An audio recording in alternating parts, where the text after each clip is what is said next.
Batch পরিয়ে বরণ করে নেব। ব্যাচ পরিয়ে বরণ করবে আফ্রিদি।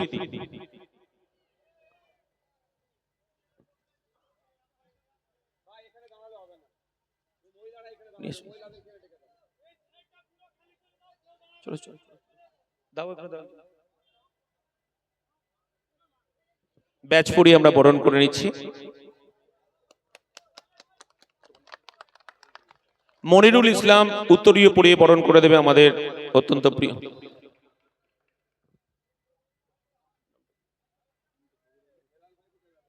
আমরা কৃষকদের তরফ থেকে আমরা গামছা দিয়ে বরণ করে নেব, আমাদের রীতি অনুযায়ী বরণ করে নেবে কবিরুল ভাই।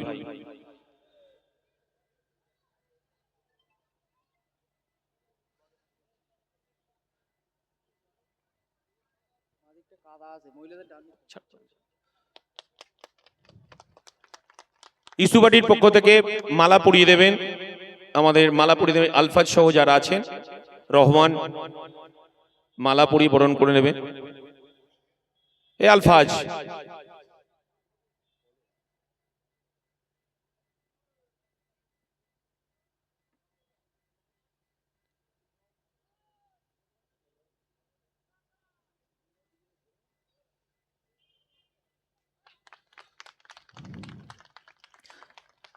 এবার রক্ত গোলাপ দিয়ে বরণ করে নেবে ইস্যুবাটির পক্ষ থেকে, রক্ত গোলাপ দিয়ে।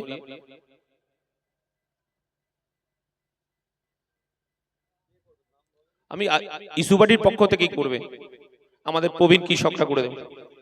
উঠুন। মোসাম্মেল বাবু সহ একটু জোরে হাততালি। আর যারা দাঁড়িয়ে আছেন এখানে বসে যান, ওইখানে ফাঁকা আছে তো, আপনারা শুনছেন না কেন? আমরা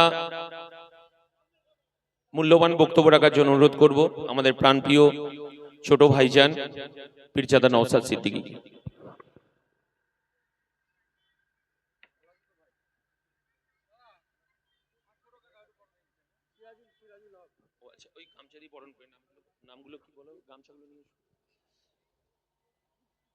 একটা একটা করে নামগুলো বলুন, নামগুলো। আচ্ছা, মোহাম্মদ রুহুল আমিন বাবুকে বরণ করে নিচ্ছেন কৃষক সম্মান দিয়ে, নাগরিক সম্মান দিয়ে আমাদের পীরজাদা নওশাদ সিদ্দিকী বরণ করে নিচ্ছেন প্রবীণ কৃষক রুহুল আমিন বাবুকে। ওনার নামটা কি? মোসাম্মেল বাবুকে বরণ করে নিচ্ছে প্রবীণ নাগরিক সম্মান দিয়ে পীরজাদা নওশাদ সিদ্দিকী। সিরাজুল বাবুকে প্রবীণ কৃষক, তাকে বরণ করে নিচ্ছে। আর কি আছে? আবু হোসেন বাবুকে বরণ করে নিচ্ছে কৃষক সম্মান দিয়ে।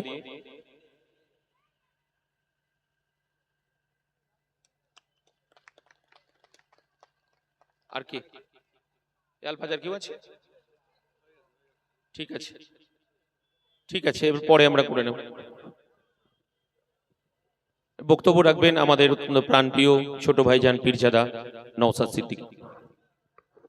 ভাই আপনার দিক দিয়ে সরে আসেন, মহিলারা এখানটায় দাঁড়াবে, আপনারা এদিকে চলে আসেন। ভাই এখান থেকে আপনারা সরে আসেন, এদিকে চলে আসেন, অনেক জায়গা আছে এদিকে। মায়েরা এদিকটায় চলে আসেন। ভাই আপনাকেও বলছি,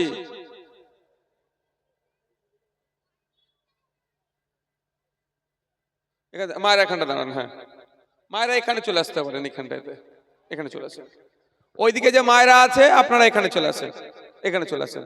আর ভাই আপনারা যারা আছেন এখানে নিচের দিকে চলে আসেন। ভলেন্টিয়ার যাদের বলে দিন নিচের দিকে নামিয়ে দেন, এই রাস্তাটা ফাঁকা রাখেন।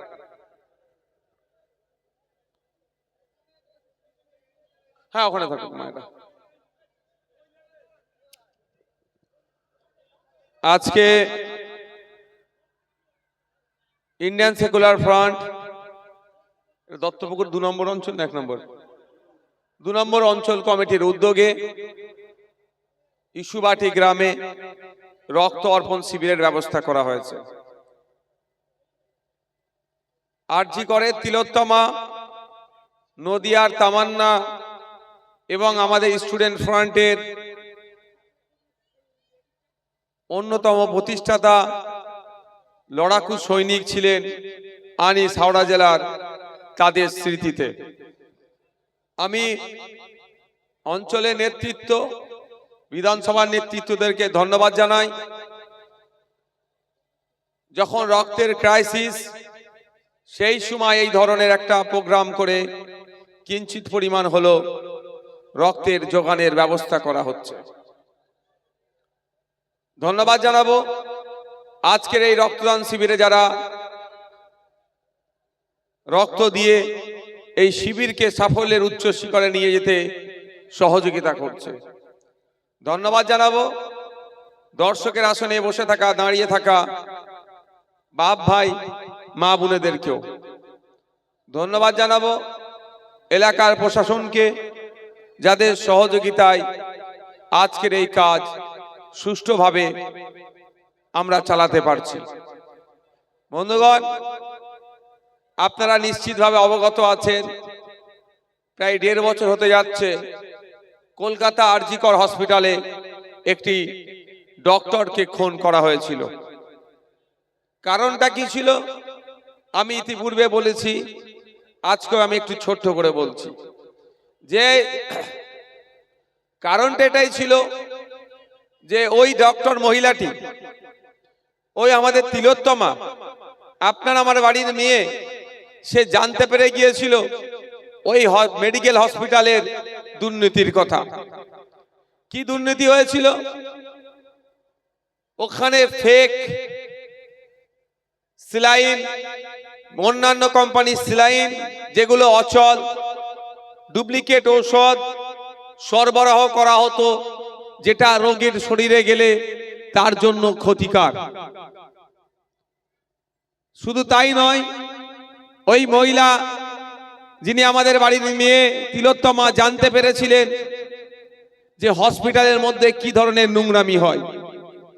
আপনারা শুনেছেন, আমি আর একবার আপনাদের জানাতে চাই, ওই হসপিটালের মর্গে যে সমস্ত মহিলাগুলো মৃতা মহিলা থাকতো, ওই মৃতা মহিলাদের মধ্যে থেকে অনেকের সাথে নোংরামি করে ভিডিও করে বিদেশের মার্কেটে বিক্রি করত ওই সন্দীপ ঘোষেরা। এটার প্রতিবাদ করেছিল। সেই প্রতিবাদ করার জন্য তার উপরে আঘাত নেমে আসলো, তাকে খুন করলো। সেই জন্যই প্রতিবাদ করেছিল। যখন আপনি ট্রিটমেন্ট নিতে যেতেন আর.জি. কর হসপিটালে, আপনার পরিবারের কেউ ওটি রুমের মধ্যে থাকতো, সেই সময় এগুলো বাদ দিয়ে ওরা মোচ্ছব করতো ওটি রুমের মধ্যে। এর প্রতিবাদ করেছিল। সেই জন্য আপনার আমার বাড়ির মেয়ে, সোদপুরের মেয়ে তিলোত্তমাকে খুন করলো। তারপরে রাজ্যে উত্তাল, দেশের বিভিন্ন প্রান্তে এটা নিয়ে চর্চা হলো, এটা নিয়ে কথা হলো, কিন্তু দুর্ভাগ্য আমাদের এখনো পর্যন্ত সুবিচার হলো না। কিন্তু এই বিচারের দায়িত্ব সিবিআইয়ের হাতে গিয়েছিল। সিবিআই মানে কেন্দ্রের হোম মিনিস্ট্রির আন্ডারে থাকে। কেন্দ্রের হোম মিনিস্ট্রি মানে অমিত শাহজির দপ্তর। আর এখানে শুভেন্দু অধিকারী হিন্দু হিন্দু ভাই ভাইয়ের স্লোগান তুলছিল, কিন্তু এখনো পর্যন্ত তিলোত্তমার পরিবার বিচার পেল না, তা নিয়ে তার কোনো কথা নাই। আমরা কি দেখলাম? সিবিআই কোর্টের মাধ্যমে তদন্তের ভার পেল, কিন্তু সেই রকম কোনো তদন্ত করলো না, চার্জশিট জমা করে দিল শিয়ালদা কোর্টে। চার্জশিট তুলে আমরা কি দেখলাম? দেখে অবাক আমরা। সিবিআই চার্জশিটে লিখছে, যেদিনকে ওই মহিলাটিকে খুন করা হয়েছিল, খুন করার পরে ধর্ষণ করানো হয়েছিল, ওই দিন মহিলাটি যেখানে ডিউটি করছিলেন ডক্টর, সেখানে 54 থেকে 55 জন যাতায়াত করেছে ওই সময়ের মধ্যে। তাহলে এই 54-55 জন যারা যাতায়াত করেছে, তাদেরকে ডেকে জিজ্ঞাসাবাদ করা দরকার ছিল। কিন্তু সিবিআইয়ের অফিসাররা মিডিয়ার মাধ্যমে যতটুকু জানতে পারলাম, তারা জানাচ্ছে ওদেরকে হয় চিনতে পারেনি। ওরা কারা? হতে পারে দিল্লি থেকে সিবিআই এসেছে, চিনতে পারেনি। কিন্তু সত্যিকারের কি এটা মেনে নেওয়া যায়? এটা মেনে নেওয়া যায় না। কারণ সিবিআই তাদেরকে চিনতে পারেন, যদি না চিনতে পারে তাহলে কাজ কি ছিল? ওই 54-55 জনের ছবি পাবলিক ডোমিনে দিয়ে দেওয়া, ওই 54-55 জনের ছবি মিডিয়ার মাধ্যমে সার্কুলেট করে দেওয়া, ওই 54-55 জনের ছবি সিবিআই এর যে সমস্ত সোশ্যাল পেজ তার ওয়েবসাইটে আপলোড করে দেওয়া, যে এই 54-55 জন কারা, নাম ঠিকানা যদি আপনারা জানেন। গলাটা টানছে। যদি নাম ঠিকানা জানেন তাহলে আপনারা সিবিআই এই নম্বরে ফোন করে জানান। এটা করতে পারতো তো ভাই, সে কাজ করেনি। কারণ এই না কাজ করার কারণটা হচ্ছে বিজেপি যখন গাড্ডাই পড়ে তৃণমূল তাকে সহযোগিতা করে, আর তৃণমূল গাড্ডাই পড়লে কেন্দ্রীয় এজেন্সিকে দিয়ে হলো বিজেপি সহযোগিতা করায়। এই 54-55 জন কারা ওই দিন রাত্রে ওখানে খুন করার সাথে বা তার আগে পরে যুক্ত ছিল যারা, সব কটাই খোঁজ নিয়ে দেখুন তৃণমূল দলের বড় বড় নেতা কাতাদের ছেলে পরিবার পরিজন। সেই জন্য সেন্ট্রাল বিজেপি তার সিবিআই কে দিয়ে ওই 54-55 জনের আর পরিচিতিটা ঘটালো না, এই কেসটাকে ধামাচাপা দেওয়ার চেষ্টা করলো। কিন্তু আমরা আমাদের বাড়ির মেয়ে তিলোত্তমাকে ভুলে যাইনি। তিলোত্তমাকে খুন হতে হয়েছিল আমাদের জন্য, তিলোত্তমাকে খুন হতে হয়েছে আপনার জন্য, তিলোত্তমাকে খুন হতে হয়েছে অন্যায়ের প্রতিবাদ করার জন্য। তাই তিলোত্তমাকে আমরা ভুলে যাব না। যতদিন না পর্যন্ত বিচার হচ্ছে, সবকটা খুনিকে ধরে জেলের মধ্যে রাখছে, ততদিন পর্যন্ত আমরা তিলোত্তমাকে মনে রাখবো, লড়াই সংগ্রাম জারি রাখবো। বিভিন্ন কাজকর্মের মাধ্যমে তিলোত্তমার স্মৃতি আমরা মানুষের মননে জাগিয়ে রাখবো। তাই আজকে আমরা ইস্যুবাটিতে দত্তপুকুরের সেই তিলোত্তমার স্মরণে রক্তদান শিবির করছি। আপনাদের বলবো, আপনাদের নৈতিক দায়িত্বের মধ্যে পড়ে আপনাদের সাথে অন্যায় হতো, ডুপ্লিকেট ঔষধ দিত। আপনার বাড়ির মেয়েটা যখন ওখানে ট্রিটমেন্ট নিতে যেত, কেউ যদি মারা গিয়ে থাকে হয়তো তার সাথেও নোংরামি করে ভিডিও তৈরি করে বিদেশের মার্কেটে ওই নোংরা লোকগুলো বিক্রি করেছিল। ওই বিক্রি করার জন্য, ওই নোংরা ভিডিও করার জন্য তিলোত্তমা প্রতিবাদ করেছিল, তাকে খুন করেছে। তাই আজকেও আমরা পিছপা হলে হবে না, আমাদেরকে জাগ্রত থাকতে হবে, প্রশ্ন তুলতে হবে, আওয়াজ তুলতে হবে। তিলোত্তমাকে যারা যারা খুন করেছে প্রত্যেককে বিচারের ব্যবস্থা করতে হবে, প্রত্যেককে সর্বোচ্চ বিচারের ব্যবস্থা করতে হবে। আর যদি আমরা আওয়াজ তোলা বন্ধ করে দিই, কালকে আপনার যদি কোনো অন্যায় হয় আপনার সাথে, আর কেউ মুখ খুলবে না। বলবে দেখো না তিলোত্তমা মুখ খুলেছিল, ওকে খুন করে দিল, ওর বিচার এখনো হচ্ছে না, আর বাংলার পাবলিক চুপ করে গেল, বিচার চাইল না। তাহলে বিচারটা আর আপনার সাথে কোনো ইনজাস্টিস হলে, ভাই এখানে যারা আছেন একটু বসে যান তো, ওখানে মহিলারা আছে একটু বসে যান না, অনেকটা জায়গা আছে তো। এই যারা আছেন দাঁড়িয়ে আছেন এখানটাতে বসে যান ভাই, আমার বসে যান না ভাই, ওখানে বসে চট দিয়ে আছে। আরে চট দিয়ে চটে বসুন, নিচে বসছে। এদিকে সরে এতটা জায়গা ফাঁকা আছে, চট দিয়ে আছে, এদিকে চলে আসেন ভাই। মহিলারা আছে ওদের তো অসুবিধা। ভাই আপনি মিডিয়ার ভাই তো, আপনি এদিকে চলে আসেন তো। আপনি মিডিয়ার লোক কি? এদিকে মহিলারা ওখানটা আছে, এখানে কোনো পুরুষ না আছে, এখানে মহিলারা আছে। তাই আমাদেরকেই তিলোত্তমার জন্য লড়াই করতে হবে, আমাদেরকেই তিলোত্তমার জন্য কথা বলতে হবে। যতদিন না তিলোত্তমার পরিবার ন্যায় পাচ্ছে, আমাদেরকে আওয়াজ তুলে যেতে হবে। আজকে কার স্মরণে আমরা এখানে এই রক্ত অর্পণ শিবির করছি? আপনারা জানেন শহীদ আনিস খান, যে আনিস মানুষের জন্য কথা বলতো, যে আনিস ঐক্যের নিয়ে কথা বলতো, যে আনিস সম্প্রীতির কথা বলতো, যে আনিসের প্রচেষ্টায় উদ্যোগে আমাদের ছাত্র সংগঠন স্টুডেন্ট ফ্রন্ট তৈরি হয়েছিল। সেই আনিস শাসকের প্রত্যেকটা অন্যায়ের বিরুদ্ধে কথা বলতো।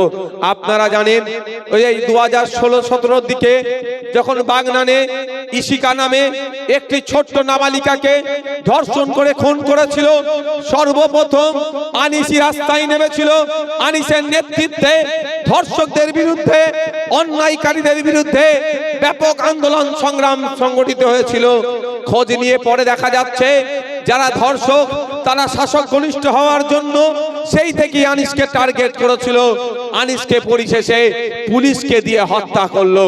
তাই আনিস যে লক্ষ্য নিয়ে আন্দোলন সংগ্রাম জারি রেখেছিল, যে লক্ষ্য নিয়ে এই শিকার হয়ে রাস্তায় নেমেছিল, সেই লক্ষ্য ভ্রষ্ট আমাদের হওয়া যাবে না।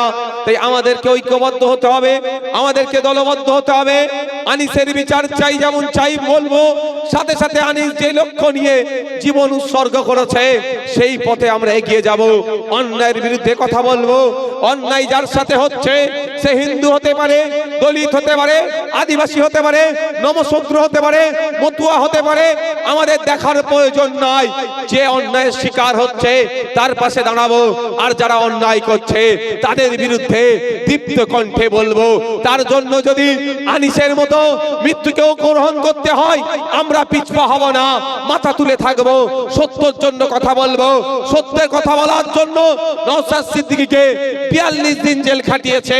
আপনাদের ইস্যুবাড়িতে এসে বলে যায় এই সত্য কথা বলে যাব, তাতে যদি 420 দিন জেল খাটায় তাও নওশাদ সিদ্দিকী পিছপা হবে না। আনিসদের মতো সত্য কথা বলবো, আশফাকুল্লাহ খানেদের মতো সত্য কথা বলবো, বিরসা মুন্ডাদের মতো সত্য কথা বলবো, প্রীতিলতা ওয়াদ্দেদারদের মতো সত্য কথা বলবো, আকরাম খান সাহেবের মতো সত্য কথা বলবো, ফুরফুরার বীর আবু বকরের মতো সত্য কথা বলবো, আহমদ হোসেন মাদানী সাহেবদের মতো সত্য কথা বলবো, রবীন্দ্রনাথের মতো, নজরুলের মতো সত্য কথা বলে যাব। সত্যের কথা বলতে গিয়ে যদি বিভিন্ন ভাবে লাঞ্ছিত বঞ্চিত হয় তাও আমি পিছপা হব না। তাই বন্ধুগণ, আমার বলার বক্তব্য এটাই, ঐক্যবদ্ধ হতে হবে, দলবদ্ধ হতে হবে। আনিসকে যারা খুন করেছে, আনিস খুনের বিচার চাইতে হবে। সাথে সাথে আমাদেরকে শপথ নিতে হবে, প্রতিজ্ঞাবদ্ধ হতে হবে। আনিস যে কাজটা করে এগিয়ে যেত, আনিস যে কাজের করতে মানুষকে উৎসাহিত করত, সে কাজ আমাদেরকে করতে হবে। আনিস প্রত্যেকটা অন্যায়ের বিরুদ্ধে কথা বলতো, অনাচারের বিরুদ্ধে কথা বলতো। কখনো আলিয়া বিশ্ববিদ্যালয়ে যে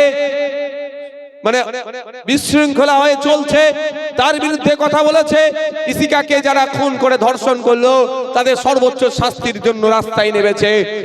আনিস সিএস সময় যেভাবে সংখ্যালঘু মুসলমানদেরকে আতঙ্কিত করা হচ্ছে, যেভাবে সংখ্যালঘু মুসলমানদেরকে দেশ থেকে নাকি তাড়িয়ে দেবে বলে ভয় দেখানো হয়েছিল, সেই সময়ও কিন্তু আনিস এনআরসি সিএস সময় রাস্তায় দাঁড়িয়ে, রাস্তায় থেকে সংখ্যালঘু মানুষদের পাশে অভয় বার্তা দিয়েছিল, ভরসার বার্তা দিয়েছিল। সেই আনিসকে আজকে সরকার খুন করলো। তাই আমাদের যতদিন না পর্যন্ত আমরা বিচার পাচ্ছি, এই লড়াই আমাদেরকে চালিয়ে যেতে হবে। বন্ধুগণ, আজকে আমরা জানি ক্লাস 4 এর বাচ্চা তামান্না, আপনাদের মনে আছে তো নাকি নদিয়া জেলার ওই বাচ্চাটির কথা? অপরাধটা কি ছিল? কিছুই অপরাধ নয়, ওর পরিবার বিরোধী দল করে, এতটুকু অপরাধ। এটা কি কোনো অপরাধ? আমি তা অপরাধটাও বলছি, এটা কি কোনো অপরাধ হতে পারে? ভারতবর্ষে নির্বাচন কমিশন এই ভোটিং সিস্টেমটা দেখে। তাদের ওয়েবসাইটে গেলে আপনি দেখতে পাবেন 2200 থেকে 2500 রেজিস্টার্ড পলিটিক্যাল পার্টি আছে। কত?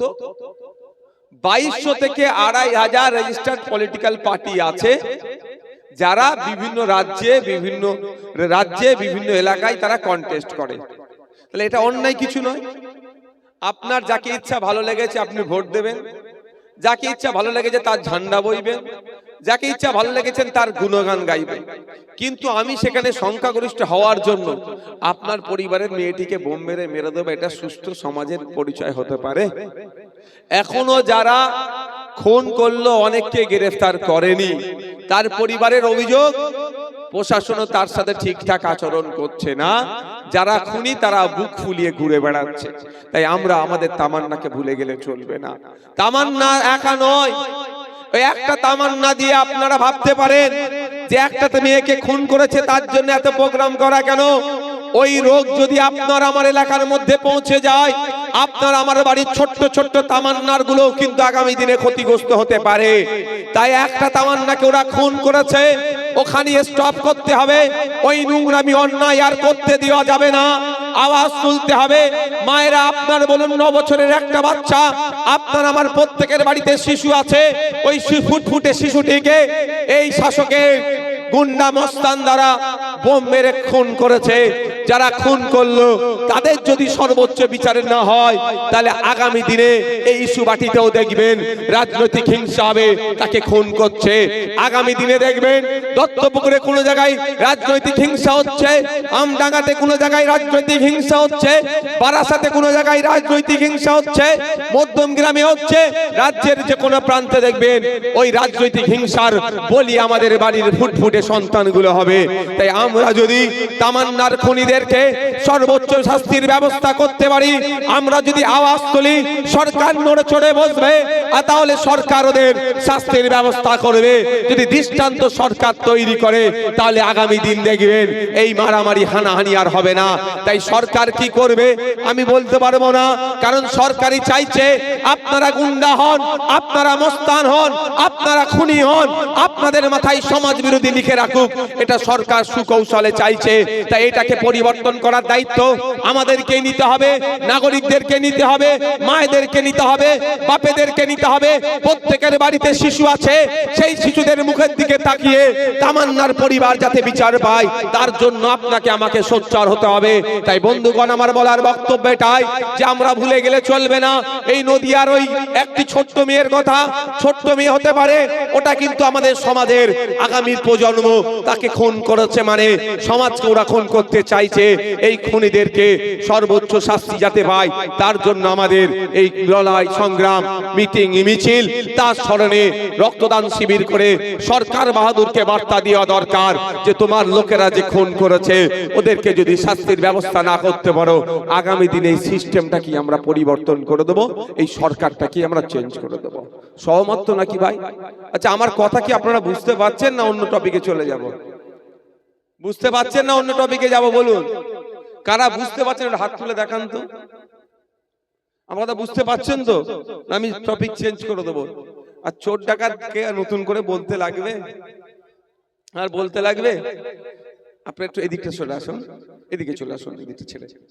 চোর ডাকাতকে নতুন করে বলতে লাগবে না। আমার বলার বক্তব্য এটাই যে যে ধরনের অন্যায়গুলো চলছে সরকার সেগুলোকে প্রমোট করছে। আমার বক্তব্যে একটা কথা বললাম, সরকার চাইছে আপনাকে খুনি বানাতে, সরকার চাইছে আপনাকে সমাজ বিরোধী বানাতে। তার প্রমাণ আমি আপনাদের দিচ্ছি। 2012 থেকে গলাটা কি হচ্ছে বলো তো, 2012 থেকে 2024 এই সময়কালের মধ্যে পশ্চিম বাংলায় 25,000 প্রাইমারি স্কুল বন্ধ হয়েছে। এবার বলুন, ওই 25,000 প্রাইমারি স্কুলে কারা পড়ে? মুসলমান গরিবের ছেলে মেয়েরা, দলিতদের গরিবের ছেলে মেয়েরা, আদিবাসী এলাকার ছেলে মেয়েরা,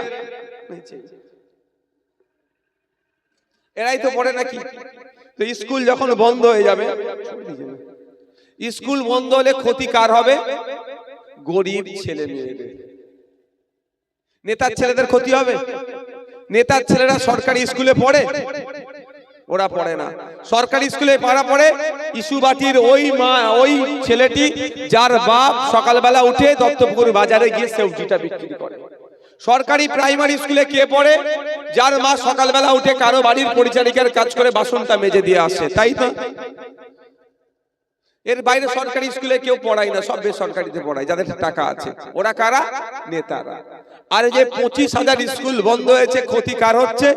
যারা দিন আনে দিন খায় তাদের। সে গরিব, হিন্দু, দলিত, আদিবাসী, মুসলমান, মতুয়া, নমশূদ্র, যারা আর্থিকভাবে দুর্বল। তাহলে সরকার কেন প্ল্যানিং করে করছে এটা বুঝতে হবে। সরকার এটা প্ল্যানিং করে করছে। যদি আপনার ছেলেরা শিক্ষিত হয়ে যায়, তাহলে ভূত দখল করতে আর যাবে? মারপিট করতে আর যাবে? হিংসা করতে যাবে না? তামান্নাকে বোম ছুঁড়ে মারবে? করবে না। যদি আপনার ছেলেরা শিক্ষিত হয়ে যায়, হিংসাই জড়াবে না। হিংসাই না জড়ালে তাহলে শাসকের হয়ে লাঠিয়াল বাহিনী কি হবে? কে মারপিট করবে? এখন যদি আমি আপনাদেরকে বলি, ওই নেতাটার নাম হচ্ছে এখানকার এমপি কে? আচ্ছা, এখানকার এমএলএ হচ্ছে রফিকুর রহমান সাহেব। একটু আগেই তো বারাসাত আমি পার করে এলাম। আমি বারাসাত দিয়ে একটা উদাহরণ দিচ্ছি। ব্যক্তিগত আমি কাউকে আক্রমণ করতে পছন্দ নয়। কাকুলি ঘোষ দস্তিদার, তাই তো মহাশয়া, কাকুলি ম্যাম বারাসাতের এমপি। কাকুলি ম্যামের ছেলে কি জানেন? উনি ডক্টর। একটা ছেলে ডক্টর আমি ভালো করে জানি। এবার আপনি বলুন, বারাসাতের ভোটার হচ্ছে জামির সাহেব, আমি উদাহরণ দিই। আর জামিরের ছেলে যে স্কুলে পড়বে স্কুল বন্ধ। বুঝতে পারছেন আমি মিলাতে পারছি কি আপনাদেরকে? কাকুলি দি তার ছেলেটিকে ডক্টর বানিয়ে নিয়েছে, আর বারাসাতের ভোটারের ছেলেটি যে স্কুলে পড়তে যাবে স্কুলটা বন্ধ। কেন? কাকুলি দি দেখছে তার অবসরের পরে তার ছেলেকে এমপি বানাতে হবে, এমএলএ বানাতে হবে। ঠিক কাকুলিদির হয়ে তো আপনি এখন বোমাবাজি করছেন, আপনি এখন বুথ দখল করছেন, আপনি এখন লাঠিয়াল বাহিনী আছেন। কাকুলিদির ছেলে যখন ওই পদে বসবে, কন্টেস্ট করতে হবে, তাহলে কাকুলিদির ছেলের হয়ে বুথ দখলটা তো করতে হবে ভাই কাউকে। আপনার ছেলে যাতে ওর ছেলের হয়ে বুথ দখল করে, এখন থেকে স্কুলগুলোকে বন্ধ করে দিচ্ছে। বুঝে আসছে আমি কি বলছি মা? মানে আপনার নেতার ছেলে নেতা হবে, আর ভোটারের ছেলে লাঠিয়াল বাহিনী ছিল, আবার লাঠিয়াল বাহিনী হবে। এই জায়গাটা আপনাকে বুঝতে হবে, এটা কোথায় আক্রমণ আপনাকে করছে। মাকে 1000 টাকা 1200 টাকা দিচ্ছি, আমি এর বিরুদ্ধে নয়। আমি বলবো মায়েদেরকে 5000 টাকা দিওয়ার আমি পক্ষে। আমি 5000-1200 কাজ হবে না, 5000 টাকা করে মাসে দিক, রাষ্ট্রের পরিবর্তে কিছু ব্যবস্থাও নিক, রিটার্ন কিছু রাজ্য নিক কাজ। তো মায়েদের বলবো আপনি আজকে বাড়ি যাবেন, এখানে যারা বাপেরা আছে আজকে বাড়ি যাবেন, বাড়ি গিয়ে আপনি একটু প্রমাণটা করে নেবেন, মিলিয়ে নেবেন। বাড়ি যান, গিয়ে যে বাচ্চাগুলো আপনাদের বাড়িতে আছে ক্লাস 4 ক্লাস 5 এর বাচ্চাগুলোকে ডাকুন, ক্লাস 4 এর বাচ্চাকে গণিতের বইটা ধরিয়ে দিন, অনুশীলন 1 এর অঙ্কটা করতে বলুন, আজকে প্রমাণ করে নেবেন। কাকুলিদির ছেলে ডক্টর হয়ে বসে আছে, আর আপনার ছেলের অবস্থা আপনি গিয়ে বাড়িতে প্রমাণ করুন। কি বলছি বুঝে আসছে আপনাদের? আজকে গিয়ে প্রমাণ করুন, অনুশীলন 1টা দিয়ে দূর করতে বলুন, 90টা ছেলে ফেল করবে। 5-6 এর বাচ্চারা আছে বাড়িতে, ছেলে মেয়ে ডাকুন, পেনটা খাতাটা তুলে দিন, ওর নাম, ওর বাপের নাম, ওর মায়ের নাম, ঠিকানা, কোন স্কুলে পড়ে। এটার জন্য তার বেশি কিছু শিক্ষা লাগে না। হ্যাঁ, যদি বলি নওশাদ ভাই আজকে রক্তদান শিবির এসেছিল, এখানে এতজন রক্ত দিল, উনি এই বিষয়ে বক্তব্য দিল, এই বলেছে, এটা ইংলিশে লিখে দে, তার জন্য তো একটু টাফ হতে পারে।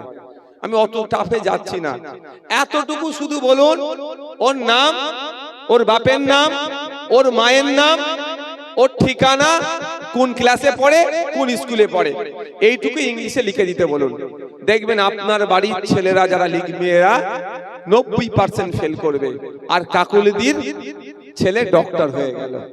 আমি বুঝাচ্ছি এই কারণে আপনাদের, যে আপনারা ভোটাররা বারবার আপনাদের ব্যবহার করা হচ্ছে, আর নেতার ছেলে নেতা হচ্ছে। আমার অনুরোধ এখানেই, 1000-1200 যা দিচ্ছে তার বিরোধিতা আমি করব না, আমি তো 5000-এর পক্ষে। কিন্তু আমার প্রশ্ন এখানেই, মায়েদেরকে বাপেদেরকে আওয়াজ তুলতে হবে, 1000-1200 পরে হবে, স্কুলে পর্যাপ্ত পরিমাণে শিক্ষক দাও। আমার ছেলে মেয়েগুলো যে স্কুলে গিয়ে পড়ছে সরকারি স্কুলে, শিক্ষার পরিকাঠামো নাই, শিক্ষার পরিকাঠামো ফিরিয়ে নিয়ে আসো, পরে 1000-1200-এর গল্প হবে। এই আওয়াজটা যদি না তুলতে পারে, আপনার হাতে 1000-1200 টাকা ধরিয়ে দিলে আপনার ছেলে মেয়ের ভবিষ্যৎ গুলো কিন্তু ধ্বংস করে দিচ্ছে। যেই হাতে আপনাকে 1000-1200 দিচ্ছে, ওই হাতেই মমতা ব্যানার্জির সরকার আপনার ছেলের ভবিষ্যৎটাকে গলা টিপে ধ্বংস করছে।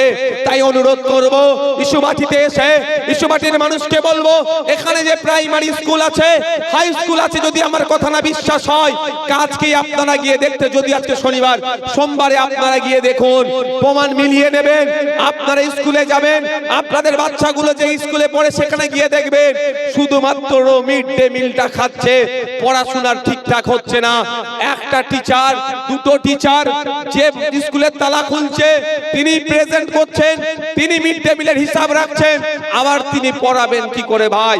তাই আপনার ছেলেটা যাচ্ছে, সকালে পাঠাচ্ছেন, 10টায় পাঠাচ্ছেন, 11টায় পাঠাচ্ছেন, যাচ্ছে মিড ডে মিল খেয়ে বাড়ি চলে আসছে, শিক্ষার পরিকাঠামো কিছুই নাই, শিক্ষা অর্জন করছে না। আজ থেকে যখন আপনার ছেলেটি ক্লাস 3, 4, 5, 6 যখন 8, 9-এ উঠে যাবে, ওই রকম করতে করতে তখন আর অন্যদের সাথে কম্পিটিশনে আসতে পারবে না। আপনার ছেলে তখন পড়াশোনা ছেড়ে দেবে, কাজে চলে যাবে। আপনার পরিবারটা ধ্বংস হয়ে গেল। আর অন্যথায় নেতাদের পিছনে পিছনে ঘুরবে, ও টাকা দেবে, গিয়ে বলবে বোম মার, এই করবে। তাহলে প্রশ্ন করবেন না আপনারা? প্রশ্ন আপনাদের করতে হবে না যে 1000-1200 পরে হবে, স্কুলে আগে টিচার দিন। লক্ষ্মীর ভান্ডার দিচ্ছেন, আমি বিরোধিতা করছি না, আমি তো 5000-এর পক্ষে, কিন্তু বাড়ির যে লক্ষ্মীগুলো আছে সেইগুলোকে কি সুরক্ষিত রাখছে? তো এই প্রশ্ন আপনাকে আমাকে করতে হবে না। তাই বন্ধুগণ, আমার বলার বক্তব্য এখানে যে আমাদের স্কুল শিক্ষার ব্যবস্থাটাকে পুরো রাজ্য সরকার ধ্বংস করে দিচ্ছে। এটা প্ল্যান মাফিক করছে। শুভেন্দু বাবু এই নিয়ে একটাও কথা বলবে না। শুভেন্দু বাবু ভালো করে জানে, যদি দলিত ছেলেরা শিক্ষিত হয়ে যায়, আদিবাসী ছেলেরা শিক্ষিত হয়ে যায়, মুসলমান ছেলেরা যদি শিক্ষিত হয়ে যায়, তাহলে লড়াই কারের মধ্যে লাগাবো? লড়াই তাদের মধ্যে লাগায়। দলিত আদিবাসী মুসলমানদের মধ্যে তো লড়াইটা লাগিয়ে দেয়। যদি লড়রা শিক্ষিত হয়ে যায়, লড়াই করবে না। কেউ বিজেপির ঝান্ডা নিয়ে ঠাকুরের নামে স্লোগান দিয়ে মারপিট করবে না, আর কেউ জয় বাংলা স্লোগান দিয়ে মমতা ব্যানার্জির ঝান্ডা নিয়েও মারপিট করবে না। ওই জন্য যা হচ্ছে হোক, যত অশিক্ষিত থাকবে তত ভুল বুঝাতে পারবো। কেমন ভুল বুঝিয়েছে? 2014 সালে বলেছিল দেশ ভালো নেই, খারাপ দিন চলছে, আচ্ছে দিন আনতে হবে। আচ্ছে দিনের স্বপ্ন দেখিয়েছিল। 2014 সালে 60 টাকা দিলে $1 আমরা পেতাম, আর এখন আচ্ছে দিন নিয়ে এসে 91 টাকা দিলে $1 পাচ্ছি। এই যে ক্ষতি হচ্ছে দেশের অর্থ, এই বিশ্বের বাজারে আমাদের টাকার মান কমে যাচ্ছে, তা আমাদের ক্ষতি হচ্ছে। এই ক্ষতির পরে পেট্রোল ডিজেল থেকে শুরু করে সোনা গহনা আন্তর্জাতিক স্তরে যেগুলো আমরা ইম্পোর্ট করি, সেই দাম বেড়ে যাচ্ছে, এতে ক্ষতি আমরা হচ্ছে, এটা বুঝতে দেবে না ওরা। ওই জন্য আপনাকে আমাকে অশিক্ষিত করে রাখার চক্রান্তটা করছে। আপনারা জানেন, কদিন আগে হিন্দু সমাজের ধর্মীয় উৎসব গেল ধানতেরাস। হিন্দু সমাজের বিশ্বাস যে আপনার ওই দিনকে সোনা গহনা কিনলে লক্ষ্মী লাভ হবে, সারা বছর তাদের লক্ষ্মী আসবে, তাদের ধর্মীয় বিশ্বাস। যেমন মুসলমান সমাজের মানুষরা রমজান মাসে বেশি দান খায়রাত করে, তাই তো ধর্মীয় বিশ্বাস। কেউ ওখানে আগুন তোলার ক্ষমতা কারো নাই। ঠিক সোনা গহনা কিনবে কি করে? 2014 সালের আগে ছিল খারাপ দিন। ওই খারাপ দিনে সোনা ছিল 10 গ্রাম 24 ক্যারেট সোনার দাম ছিল 28,000 টাকা। আর 2000 পরে হচ্ছে ভালো দিন, 14 পরে ভালো দিন, আজকে 2025, মানে অনেকটাই ভালো দিনের দিকে আমরা এগিয়ে গিয়েছি। আজকের দিনে আজকের দিনে 10 গ্রাম 24 ক্যারেট সোনার দাম আপনার 1,28,000 টাকা। তাহলে আমার হিন্দু ভাইদের ধর্মচরণ করতেও তো অসুবিধা হচ্ছে মমতা এই মোদির আমলে। ঠিক যেভাবে মুসলমানদেরকে মমতা ব্যানার্জির আমলে ধর্মচরণ করতে অসুবিধা হচ্ছে, কি রমজান মাসে সারা দিন রোজাই থাকলো, সন্ধ্যাবেলা একটু ফল দিয়ে ইফতার করবে। এমনি সময়ে ফলের যেটা দাম, রমজান মাসে ফলের সেটা 2 গুণ দাম হয়ে যায়, হয় না? তো আমরা ইন্ডিয়ান সেকুলার ফ্রন্ট এ কথা ওই জন্য বারবার বলি যে কেন আমাদেরকে শিক্ষিত হতে হবে, কেন শিক্ষার প্রয়োজন। শিক্ষা নিয়ে বারবার আমরা প্রশ্ন করি কেন? এই তথ্য ভিত্তিক কথা বলে মানুষকে বোঝাতে হবে। মানুষকে যে গোমরাহ করে রেখেছে, আমরা দেখছি রমজান মাসের ফলের দাম বেড়ে যাচ্ছে, আর মমতা ব্যানার্জি তার দলের লোকেরা অনেকে যারা রোজা রাখেনি, সারাদিন খেয়েছে, সন্ধ্যাবেলায় মাথায় টুপি হিজাব দিয়ে বসে আপনার সাথে ইফতার করছে, কিন্তু ফলের দাম কমুক এটা নিয়ে একবারও কথা বলছে না। আর এইটা আওয়াজও আমরা তুলছি না। শিক্ষা আনে চেতনা, চেতনা আনে বিপ্লব, বিপ্লব আনে মুক্তি। তাই বলবো আমাদেরকে শিক্ষা প্রথম দিতে হবে। শিক্ষা থাকলেই চেতনা আসবে, চেতনা থাকলেই প্রশ্নের জন্ম হবে, চেতনা থাকলেই প্রশ্ন করবে। মোদিকে বলবে তুমি হিন্দুদের বাঁচাবার কথা বলেছিলে, সেই হিন্দুরা কেন 1,28,000 টাকায় সোনা কিনবে 10 গ্রাম? এর জবাব তোমাকে দিতে হবে। 2014 সালে 10 গ্রাম সোনার দাম ছিল শুধু 28,000 টাকা, আর হিন্দুকে বাঁচাবার নাম করে সেই হিন্দুকে এই ধানতেরাস উৎসবের দিনে 1,28,000 টাকায় কেন কিনতে হবে? এই প্রশ্ন তুলবে। শিক্ষা থাকলে চেতনা আসবে, চেতনা থাকলেই প্রশ্ন উঠবে। মমতা ব্যানার্জিকে বলবে রমজান মাসে ফলে একসাথে ঘুমটা টেনে হিজাব দিয়ে আপনাকে ইফতার করতে লাগবে না। আপনার কাজ হবে পশ্চিম বাংলায় ফলপট্টিতে ফলের দাম যাতে কমে তার ব্যবস্থা করা, তার আইন নিয়ে আসা। শিক্ষা থাকলে এই প্রশ্ন, চেতনা আসবে, চেতনা থাকলে এই প্রশ্ন হবে। কিন্তু আজকে আমাদেরকে শিক্ষাই ধ্বংস করছে। এরা দেখবেন সব করবে। ইস্যুবাটিতে তৃণমূলের নেতারা নিশ্চিতভাবে আছে তো। আমি সেই তৃণমূলের নেতাদেরকে বলবো, ওদেরও দোষ নেই, আপনি যান, গিয়ে আপনার এমএলএ কে এমপি কে বলুন, এমপি হচ্ছে তো, এমপি হচ্ছে আচ্ছা,